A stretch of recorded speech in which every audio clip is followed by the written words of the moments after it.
The coaster, 36 years old. Violation today at bus stop 34B. What's in the bag? Hair products, mostly. I'm just kidding. Hey, just going to work. Thank you, citizen. No, thank you.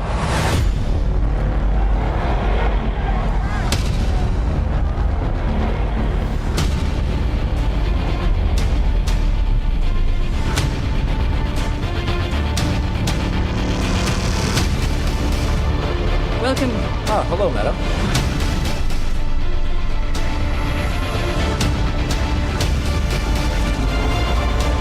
Cancer cells removed. 3 undocumented ships are approaching Elysium airspace. Shoot them down.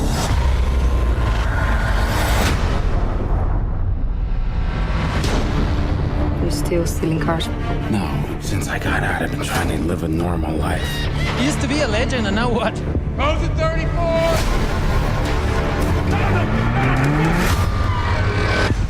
In 5 days' time, you will die.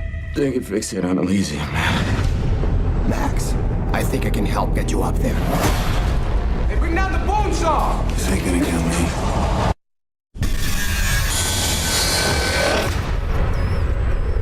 What did you do to me? Gave you a way out.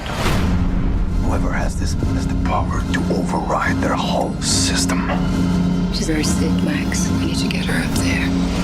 You can save everyone. When can I go?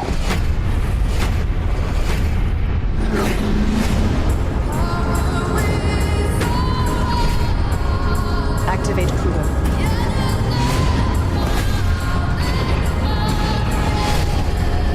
They will hunt you to the edge of the earth for this.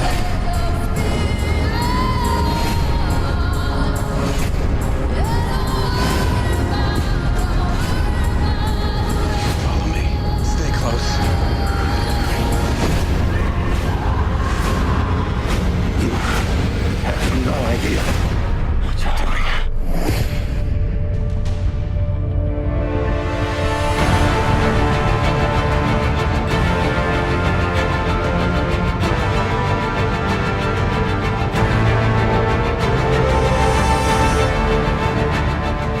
Hi, everyone, and welcome once again to Geekfest Rants. My name is Carlos Perron, and joining me once again, he hasn't been here in a while, is Zeke Springer. Say hi, Zeke. Hey, what's going on, Carlos? What's going on, everybody out there? Yes, it has been a very long time. It's been a while, and I'm glad I got Zeke back. As I mentioned a very long time ago, back in college, talk about somebody who was on my wavelength. If we were allowed and if we had that much time, we could talk about this stuff forever. And here's a movie that Zeke has recently seen, that I've seen also with my son, that is perfect for this kind of conversation. And we're talking about Elysium. Now, Zeke, tell me about a little background, if you know where this movie came from, because it was a little bit of a quiet film, if you will. There wasn't too much hoopla, the entire summer leading up to this film, like with the major films. This is a film that seems to have been kind of kept quiet, kind of under wraps. Yeah, for some reason. I'm not sure why it was kept under wraps like that. You didn't really hear when a big blockbuster science fiction movie comes out. You'll hear about it maybe, definitely around the previous Christmas and definitely in the springtime or the end of winter. Elysium didn't seem to come out on anyone's radar until maybe end of spring, beginning of summer. And then all of a sudden it was a quick and fast promotion, and then it came out. Not sure why that it was. And it was very similar to the director's previous film. Yes. This is District Neil 9. Blomkamp, who did District 9, and I remember a similar feeling to it. It was like, all of a sudden, there's this new sci-fi flick that's about to come out about these alien creatures and this and that. And it was like, whoa, what's going on here? Yeah, Where's this coming from? Yeah. Why is this so good? And how come nobody's been talking about this for months? You maybe got about a month's notice before, maybe a month and a half, that it came up on anyone's wavelength. And Elysium, almost the same thing. The only thing with Elysium that I remember, they put out a press photo of Matt Damon holding a gun that said, I forget what it said on the site, Chemcore Elysium or something. And I remember that was back in Comic-Con the previous year, but there was no trailer, no teaser, nothing until very close to, release time. Yeah. Usually that's a bad thing, but I don't know. This might be different for some odd reason. Maybe it's because it kind of worked very well the last time. For this is a second time director, so that's how he did it last time. Maybe he figured, well, this is how we got to do it. You know, it's my movie and hopefully it'll work. This is his way of doing things on promotion, if he has any hand in promotion, but yeah, maybe he does. That's a good point. Now, what do you remember about District 9? District 9, I thoroughly loved that movie. I thought it was amazing. It totally blew me away. I went in with no expectations whatsoever and was completely blown away. And I remember going in hearing, oh yeah, it's just a $30 million budget. Well, $30 million, it was all there. Yeah. It was all there on the screen. They made every use of that $30 million.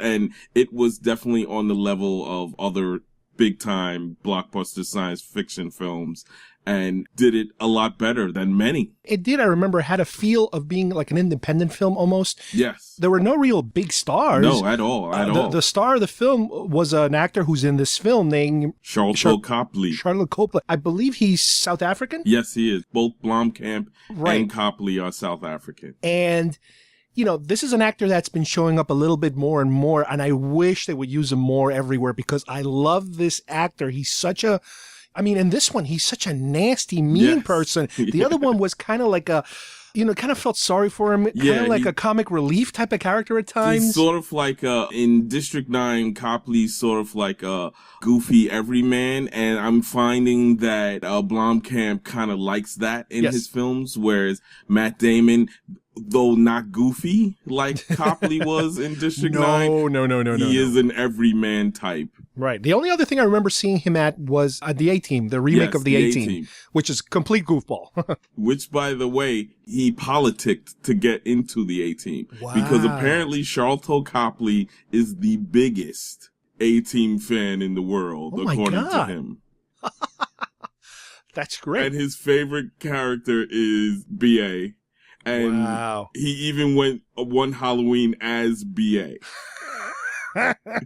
Oh, I wish we could see pictures of that. Yeah, I think they're out there. I'm going to have to look it up there. But he was just like, I am crazy enough to play Murdoch. Oh, he did it great. I remember. He politicked to play Murdoch. He was great.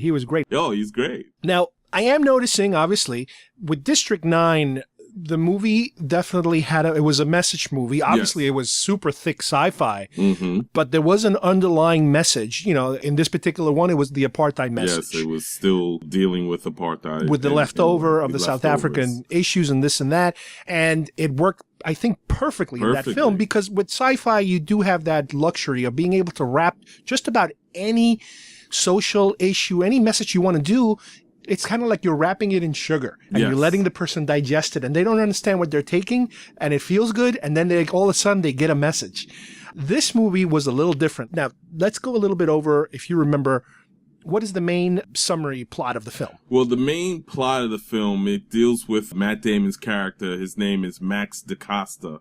Yes. And Max DaCosta grows up as an orphan in, I guess, maybe a convent or a group home. Like an orphanage or something. Yeah. Yes. And basically, he kind of lives on the underside of life. He gets into a little bit of criminality when he's younger, but now he's basically a wage slave working in a robot manufacturing sweatshop, basically.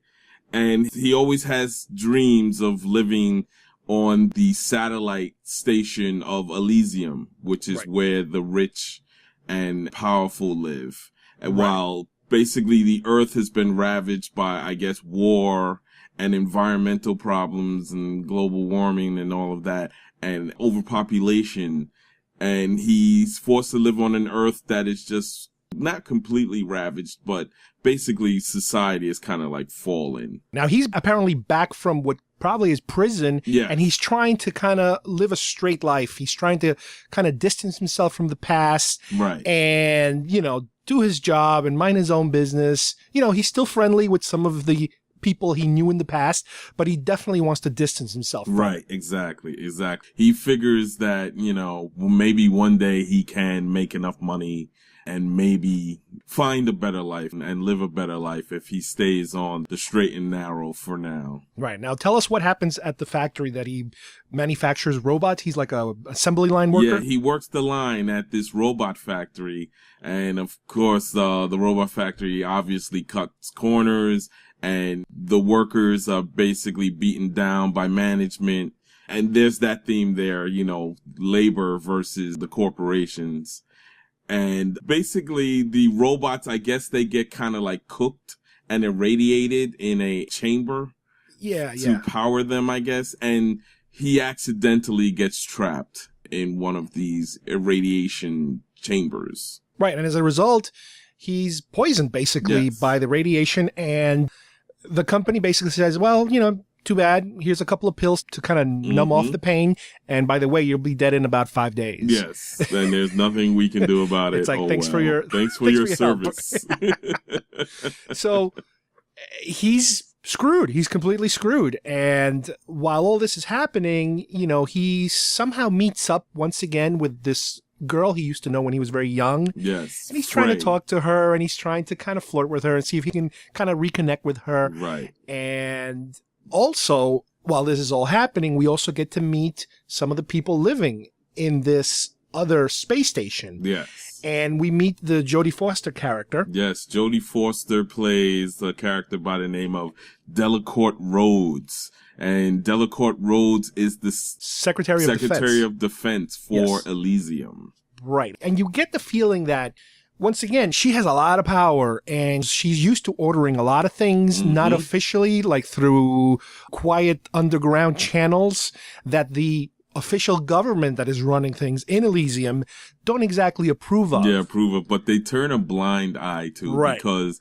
apparently Rhodes gets results. Right, and she reminds them a lot that, listen, you don't like what I'm doing, but I'm the one who's keeping you in power and blah, blah, blah, and this and that. And I think this is sort of like, she sort of represents, and being that this is Neil Blomkamp and he's South African, I'm pretty sure it's significant that her last name is Rhodes, just like Cecil Rhodes, the guy who basically helped South Africa establish apartheid. Wow. And he also established the country of Rhodesia, which is now Zimbabwe. The movie, I think, is full of these little Easter eggs almost of connections with names. One of the people that she deals with, the actual owner of the robot factory, who she then is in cahoots with to basically overthrow the government. Right. His last name is Carlisle. So, I mean, if you can say Carlisle, why? What? I'm surprised they didn't name it Halliburton or something. The Carlisle Group. It's a, come on, you know, that's a little too much, man. And Carlisle was played by William Fichtner. Professional bad guy. Yeah, professional sleazy guy. Oh, yeah. He's always great at playing sleazes, and he, you know, nails it again here. I loved him back on the show Prison Break. He was perfect sleazy guy. And most recently, he was in the Lone Ranger film. Yeah, the new Lone Ranger movie. That's the Johnny Depp one. He was the baddie there, too. But anyway, we're getting off track here a little bit. So Matt Damon, he's dying, and he, you know, there's no way he's going to live. So he has to figure something out. So he goes back to his contacts, his criminal underground type of contacts. Criminal network. And they give him an offer. They're like, basically, listen, help us kidnap this bigwig, which happens to be Carlisle. And, you know, we can extract from his mind all these codes to be able to break into Elysium to, I guess, steal stuff or do whatever it is they have to do. Now, once again, a little before this, we already got an example of these transport ships that go from Earth to Elysium, and Jodie Foster's character activates one of her mercenary type of characters. His name is Kruger, who is this actor we were talking about before. Right. And, you know, the guy shoots down the ships that are going up. He instead of shooting them from the space station, he shoots them from Earth. So I guess it's a way of indirectly something happened and you can't claim responsibility. You know. Her hands are clean. Jodie Foster's hands are clean. Right. And she gets in trouble for that one. Yes. One ship does make its way through, though. Right. And they show you the people are rushing, you know, they crash land into the place and they're rushing into the nearest house to be able to use one of these medic tables that basically can heal you from just about anything, whatever happens to be your problem. Right. And that's the biggest thing here that apparently people are trying to do, or maybe that's just something, because I don't understand, like, okay, if all these people make it, let's assume all these people are sick and they just want to get in a medic table. What happens after that? Can they actually? Well, they'll just get, they'll get caught by the security bots, right, and deported back to Earth. But at least they'll be cured of whatever. Be healthy. Right. I'm not sure if part of the plan is to stay in Elysium and somehow work underground and kind of integrate yourself into that society. I don't know if they ever took it that far. Yeah, I think maybe the healthy. Yeah, they don't go that far, but maybe the healthy have that plan, but definitely the sick have no worries about being deported. Exactly. That's another theme of Blomkamp. He's dealing now with healthcare. Right. Healthcare for all. There's a checklist that we're going to talk about later because it's like he's going down the list and he's check. Now, along the way here, as all this is happening, we also find out that Matt Damon's friend's daughter is also sick. Yes. And the mom is also trying to figure out a way of, how can I cure my daughter? The hospital just threw me out because they no longer want to deal with her. And I don't know what to do. So that's another factor, in his character's mind of what's happened. Matt Damon's friend, character's name is Frey, and she's played by Alice Braga. And the funny thing is, and I noticed this the other day, someone mentioned it online, and I was just like, wow, that's pretty much is the case. Alice Braga is playing what they call the angel of, what's the exact term? Basically, she's the dystopian redeemer in her films now. Basically, she's the person who, through her goodness and greatness and desperation, redeems the hero. She inspires other people. What other movie was she on? She was in I Am Legend. She helped Will Smith find the cure. And also, she is in the film Blindness. And she kind of helps the couple in the film Blindness. I remember that get back to themselves. That's an unusual way of typecasting an individual, yes, but very unusual typecasting. The Redeemer. So, as we were saying before, up to this point, Matt Damon's, and I keep calling him Matt Damon because it's Matt Damon, his main inspiration, his main goal is just to get himself cured. Just to get himself cured. And he can't really figure out any conceivable way of helping this little girl because he's like, I can't even get myself up there. Because while all this is happening, he's losing his strength, he's vomiting and losing everything. But he does make this deal with his friend to go up there and, kidnap this guy and extract this information. And in the process, because he's so weak, they surgically attach these pneumatic extensions like an and exoskeleton. Yeah. So he has, I guess, extra strength at this point. And he looks like a robot and he walks all kind of weird and stuff like that. So what we don't know at this time is that the guy who's carrying this information in his head, Carlisle, not only is he carrying the normal stuff they want to steal from him, but he's also carrying all these instructions and all these commands to override just about every security protocol in the entire space station. Exactly. Because it's part of this coup that the Secretary of Defense is about to do on whatever legitimate government they have. The president. President Patel, which is played by the actor who was also in Star Trek. Yes, Star Trek. He was in Iron Man. Yes. He was a good guy. He was a bad guy. If you've seen him, you know this guy. He gets around. Yeah, I don't know his name, but he's awesome. Farhan Tahir. Oh, okay. Good. He's the captain who gets killed in That's right. Star he was Trek. the before George Kirk. Right. Kirk's father. Yes, right before Kirk's father takes over for him. Exactly. So they ambush the guy. Mm-hmm. They do the transfer from his head to Matt Damon's head. And all of a sudden things go wacky. They don't understand what they have on him. He's all confused because he doesn't understand the information. The information is encrypted, seems like also. Right. And at this point, Jodie Foster orders Kruger to go and get him because he's screwing up her plans, unknowingly screwing up her plans. And the movie at that point kind of turns into a more, in other words, they already given you the moral stories of here's what we're going for. Now let's have some action time. Right. Because at that point, it's nonstop action from there on, where you have Matt Damon fighting all these other mercenaries. And at that point, Kruger even kidnaps his friend and the daughter, I guess to kind of lure him in. Yes, to lure him in and capture him. But right. And he understands at this point, because he already met with some of these other guys, that what he has with him. And the plan is that, well, you know what, if he goes up there, he can really do something bigger than just get himself bigger healed. Than himself, and he realizes. But even through this point, he's still kind of like, well, listen, I'm just going up there to get myself fixed up. So he kind of gives up and surrenders and allows himself to be taken up.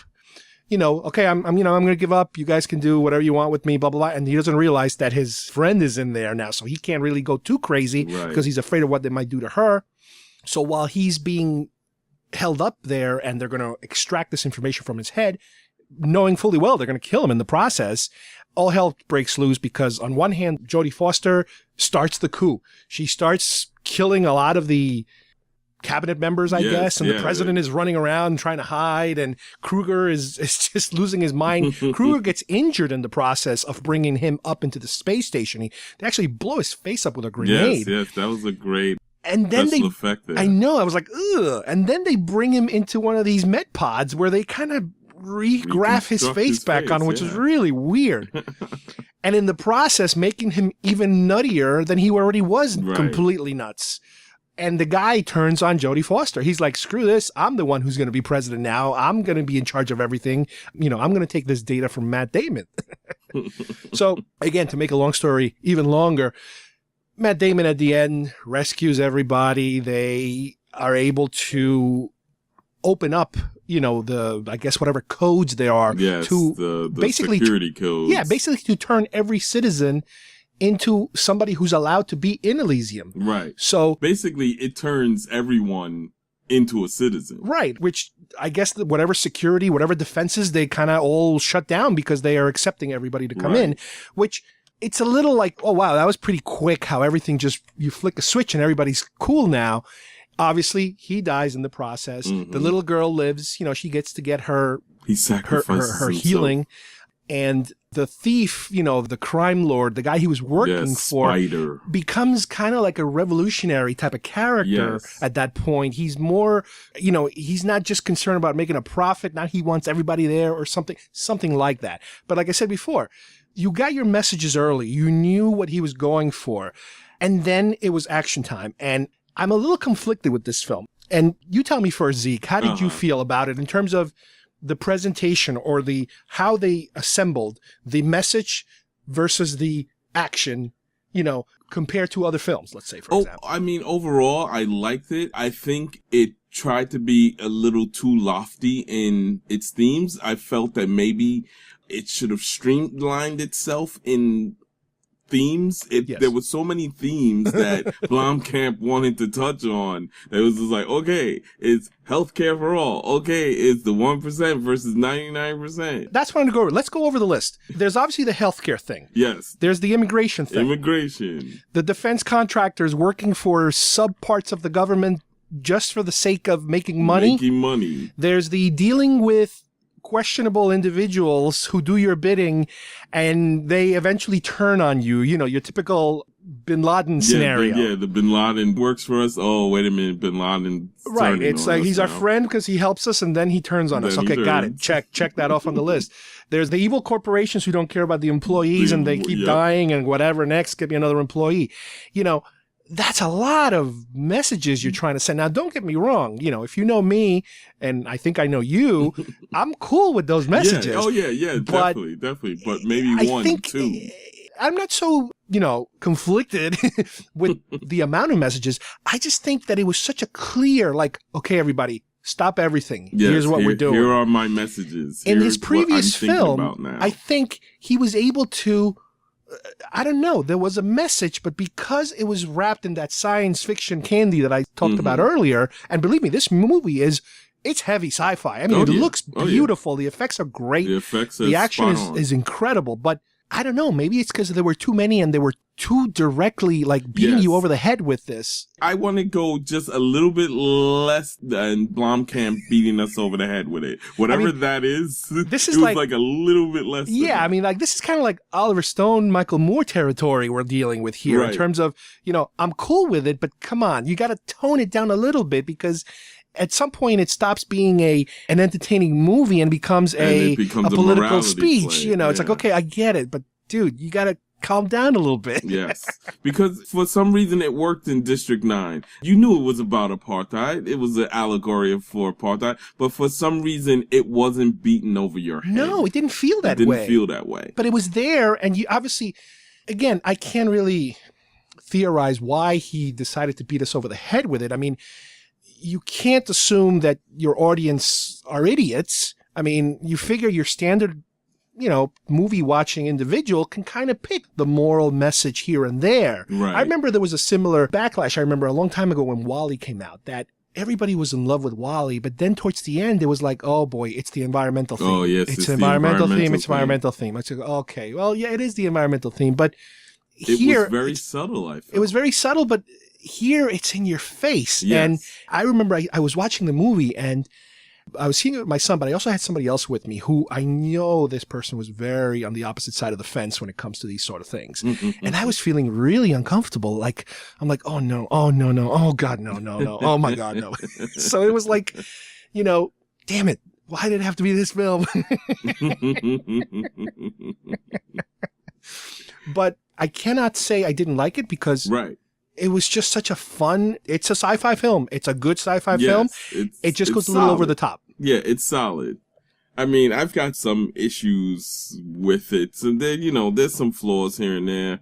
Technical flaws, which did not come into being with special effects. It was more, I don't know if you noticed, Jodie Foster and her accent. Yeah. Oh, well, I don't know if it was her accent or her acting. To me, every time she delivered lines, it sounded like she was doing a play. And it was like she was overacting for some reason. Well, if you notice, her audio was out of sync. And she was talking French at one point, it sounded like. And then which is another weird thing about the movie. For everyone speaking Spanish on Earth, and everyone on Elysium speaking French. I'm like, okay. I mean, is there English seems to be like the common tongue. I'm thinking, is that some kind of South African, the French were here? No, but I thought it was the Dutch. Yeah, the Dutch, yeah. So it's like, okay, I'm surprised everybody's not speaking Dutch then, I don't know. I don't get it. But it just sounded, and again, I can't tell you if it was, I noticed that there was weird accents happening with her character, but her acting really bothered me. Yeah, it was like she was like, if she had a mustache, she'd be twirling it. Yeah, she was a bit over the top, but it's Jodie Foster playing the villain. I can allow her to eat up some scenery here. But it was weird though, because I don't know if it was a choice during production, if she was actually speaking with an accent during production. Or dubbed afterwards, who knows? Or they dubbed it afterwards. But for some reason, I felt that didn't work. And a few times it did take me out of the moment. Yes. Now, the other problem I had was with Kruger.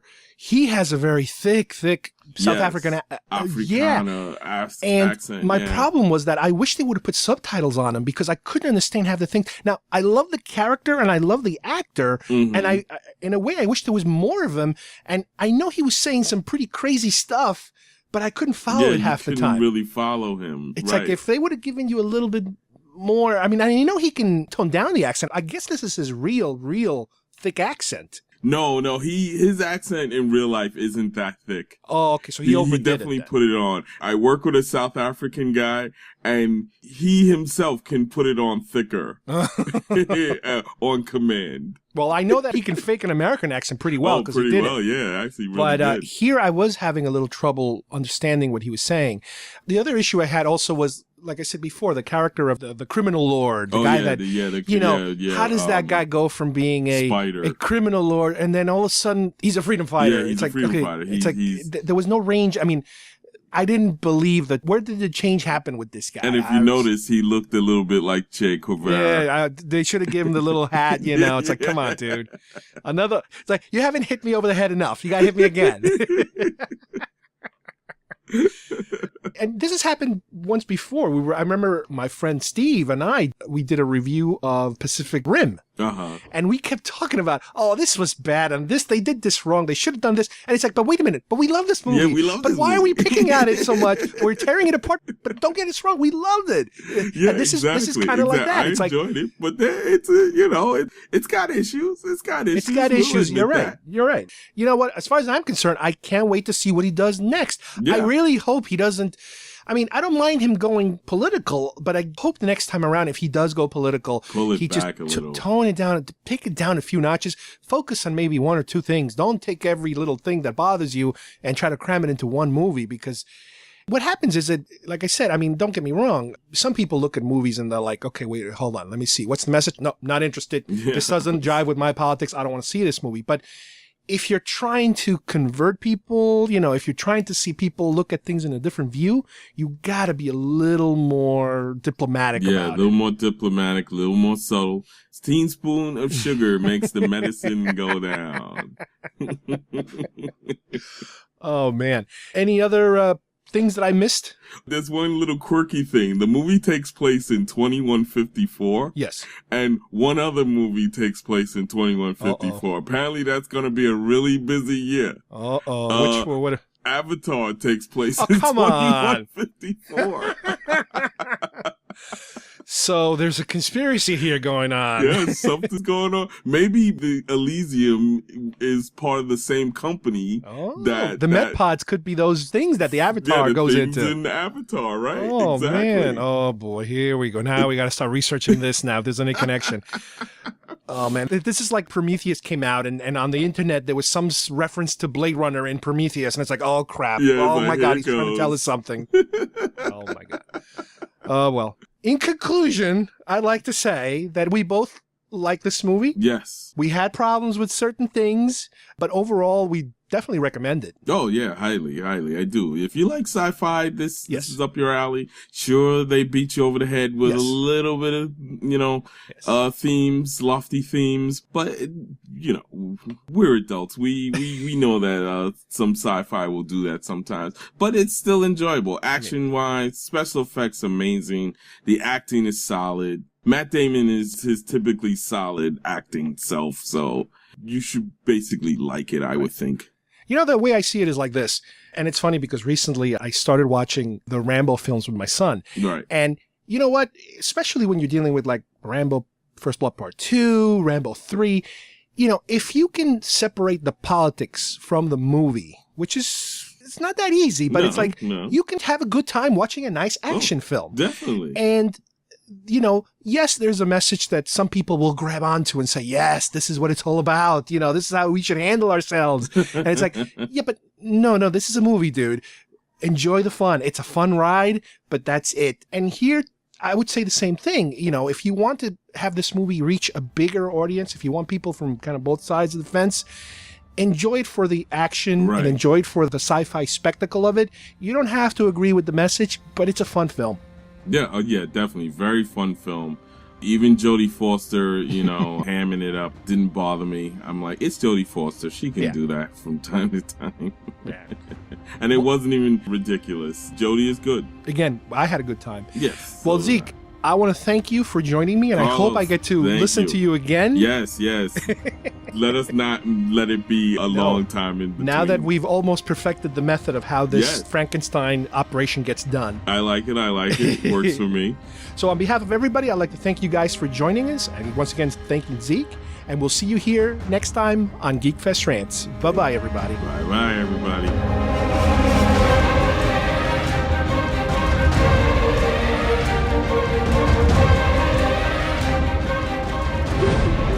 Welcome to a company where cutting-edge technology meets human innovation. Armadyne, we're building a better world, and we're building it with you. Armadyne is embarking on a monumental vision of the future. The most ambitious project ever undertaken by mankind begins now.